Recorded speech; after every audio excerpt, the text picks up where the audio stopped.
وما أبرئ نفسي إن النفس لأمارة بالسوء إلا ما رحم ربي إن ربي غفور رحيم. وقال الملك ائتوني به أستخلصه لنفسي فلما كلمه قال إنك اليوم لدينا مكين أمين. قال اجعلني على خزائن الأرض إني حفيظ عليم. وكذلك مكنا ليوسف في الأرض يتبوأ منها حيث يشاء نصيب برحمتنا من نشاء ولا نضيع أجر المحسنين. ولأجر الآخرة خير للذين آمنوا وكانوا يتقون. وجاء إخوة يوسف فدخلوا عليه فعرفهم وهم له منكرون. ولما جهزهم بجهازهم قال ائتوني بأخ لكم من أبيكم ألا ترون أني أوفي الكيل وأنا خير المنزلين فإن لم تأتوني به فلا كيل لكم عندي ولا تقربون. قالوا سنراود عنه أباه وإنا لفاعلون. وقال لفتيانه اجعلوا بضاعتهم في رحالهم لعلهم يعرفونها إذا انقلبوا إلى أهلهم لعلهم يرجعون. فلما رجعوا إلى أبيهم قالوا يا أبانا منع منا الكيل فأرسل معنا أخانا نكتل وإنا له لحافظون. قال هل آمنكم عليه إلا كما أمنتكم على أخيه من قبل فالله خير حافظا وهو أرحم الراحمين. ولما فتحوا متاعهم وجدوا بضاعتهم ردت إليهم قالوا يا أبانا ما نبغي هذه بضاعتنا ردت إلينا ونمير أهلنا ونحفظ أخانا ونزداد كيل بعير ذلك كيل يسير. قال لن أرسله معكم حتى تؤتون موثقا من الله لتأتونني به إلا أن يحاط بكم. فلما آتوه موثقهم قال الله على ما نقول وكيل. وقال يا بني لا تدخلوا من باب واحد وادخلوا من أبواب متفرقة وما أغني عنكم من الله من شيء إن الحكم إلا لله عليه توكلت وعليه فليتوكل المتوكلون ولما دخلوا من حيث أمرهم أبوهم ما كان يغني عنهم من الله من شيء إلا حاجة في نفس يعقوب قضاها وإنه لذو علم لما علمناه ولكن أكثر الناس لا يعلمون ولما دخلوا على يوسف آوى إليه أخاه قال إني أنا أخوك فلا تبتئس بما كانوا يعملون فلما جهزهم بجهازهم جعل السقاية في رحل أخيه ثم أذن مؤذن أيتها العير إنكم لسارقون قالوا وأقبلوا عليهم ماذا تفقدون قالوا نفقد صواع الملك ولمن جاء به حمل بعير وأنا به زعيم قالوا تالله لقد علمتم ما جئنا لنفسد في الأرض وما كنا سارقين قالوا فما جزاؤه إن كنتم كاذبين قالوا جزاؤه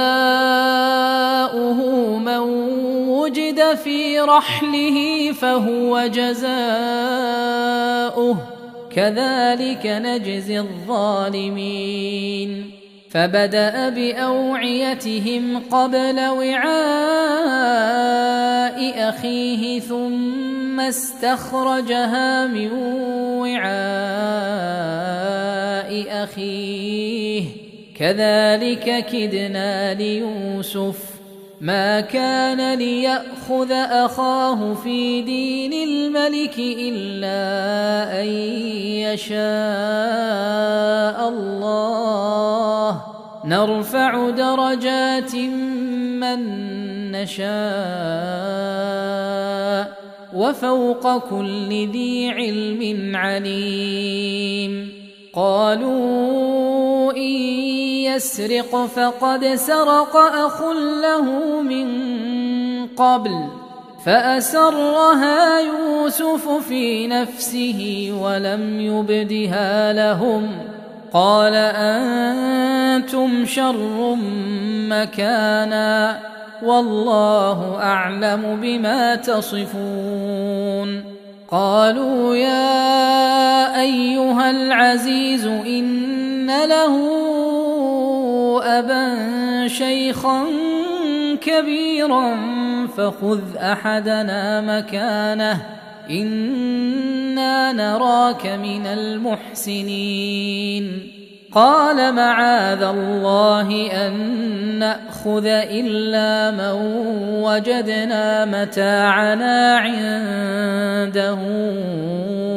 إنا إذا لظالمون فلما استيئسوا منه خلصوا نجيا قال كبيرهم ألم تعلموا أن أباكم قد أخذ عليكم موثقا من الله ومن قبل ما فرطتم في يوسف فلن أبرح الأرض حتى يأذن لي أبي أو يحكم الله لي وهو خير الحاكمين ارجعوا إلى أبيكم فقولوا يا أبانا إن ابنك سرق وما شهدنا إلا بما علمنا وما كنا للغيب حافظين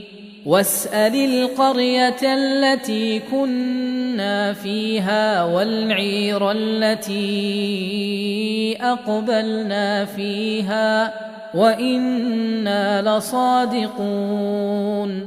قال بل سولت لكم أنفسكم أمرا فصبر جميل عسى الله أن يأتيني بهم جميعا إنه هو العليم الحكيم. وتولى عنهم وقال يا أسفا على يوسف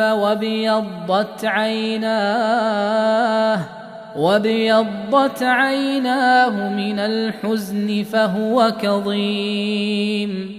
قالوا تالله تفتأ تذكر يوسف حتى تكون حرضا أو تكون من الهالكين. قال إنما أشكو بثي وحزني إلى الله وأعلم من الله ما لا تعلمون. يا بني يذهبوا فتحسسوا من يوسف وأخيه ولا تيأسوا من روح الله إنه لا ييأس من روح الله إلا القوم الكافرون. فلما دخلوا عليه قالوا يا أيها العزيز مسنا وأهلنا الضر وجئنا